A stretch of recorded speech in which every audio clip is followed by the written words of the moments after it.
باش مانگێک و 3 ڕۆژ ساتی گەڕانەوەی شاوە قادرە لە بەغداوە بۆ هەڵەبجە.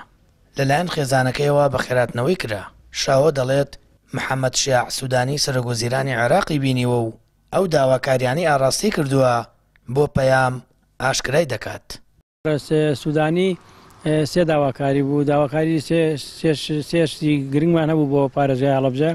یەکەمیان بریندارەکانمان بوو کە عیلاجیان بۆ کرێت لە دەرەوەی وڵات و گەڕانەوەی موچەکانیان ئەوانەی کە موچەکانیان بڕاوە زۆر بەداخەوە و مەسەلەی بە پارێزگابوونی هەڵەبجە بوو لەگەڵ مەردەکەی سێ سازان. ئەم سێشتە خۆشبەختانە بەڵێنی پێدان کە بەجددی کاری لەسەر بکات و بە زووترین کات ئەو بەلێنانە جێبەجێ بکات و ئینشەڵا بتوانین هیوادارم ئیسفادەی بۆ شارەکەمان و بۆ بریندارەکان و سەروی ئەوانش هزار سەبەتی خۆراکی پێشکەش کرد بە بریندارانی چەکی کیمیایی هەموو کوردستان. تەمەەن بریندارەکان لە شارەکانی بالیسان و سێوسێنان و ئەو شارۆچکانش بریندارمان هەیە بتوانین ئینشەڵا بە یەکسانی بە دەستی هەموو لایە بگا موچەکانیان موچە بڕاوەکانیان بۆ بگەڕێتەوە.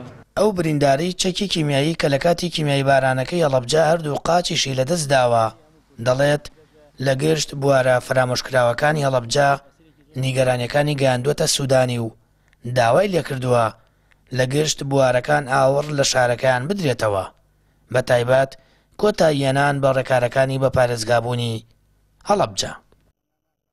من ئەڵێ مەگە بە دەداچوون هەبێت هەموو هەوڵێک بە کامەگا هیوادارین ئەو ئەندام پەرلەمانانەی کە لە بەغان بتوانن لەسەر ئەم داواکاری ئەم یادداشتی کاکشاوە بەردەوام بن و ئەو یادداشتش کە پێشتر لەلایەن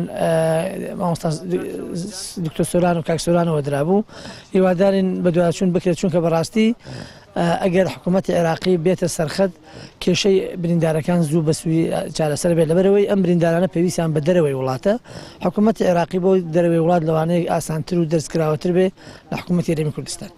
شاوە قادر برینداری چەکی کیمیایی و هەم خاوەن پێداویستی تایبەت و بەبێ قاچەکانی لە گەرمترین ڕۆژەکانی یاویندا بە کۆمەڵێک خەمی گەورە و ئازاری شارێکەوە بە عەرەبانەکەی خۆی گەیاندە بەغداد و داوای کرد چارەسەری ڕەوشی بریندارانی چەکی کیمیایی بکرێت و لە ڕووی خزمەتگوزاری و ئاوەدانکردنەوەوە حکوومەتی عێراق ئاوەڕی پێویست و بەپەلا لە پارێزگاکەیان بداتەوە. سامان فەتاح کەناڵی ئاسمانی پەیام هەڵەبجە.